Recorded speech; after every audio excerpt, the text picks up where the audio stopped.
Mga balita naman sa labas ng bansa, sakit umano sa pag-iisip ng co-pilot ng bumagsak na Germanwings Flight 9525 natuklasan ng mga investigador sa Germany. At mga rebelding Houthi sa Yemen patuloy ang pagkubkob sa ilang mga lugar sa bansa sa kabila ng airstrikes ng Saudi Arabia. Ito ang mga globalita ni Benj Bondok.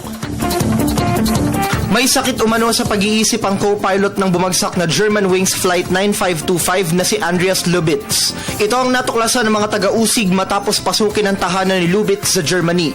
Batay sa mga pinunit na doctor's note na narecover ng mga otoridad, unfit to work si Lubitz noong araw na maganap ang mismong trahedya. Paniwala ng mga investigador, itinago umano ng sospek ang kanyang sakit mula sa kumpanya. Lumalabas sa paon ng investigasyon na sinamantala ni Lubitz ang paglabas ng kanyang kasamang piloto at saka isinara ang cockpit ng eroplano. Saka umano nito sadyang pinabagsak ang eroplano na bumaba sa 100 feet mula sa taas na 38,000 feet.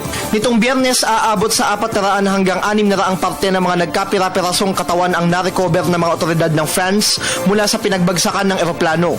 May lulang 150 pasahero ang Germanwings Flight 9525 na patungong Düsseldorf, Germany mula sa Barcelona, Spain nang bumagsak ito sa French Alps nitong Martes.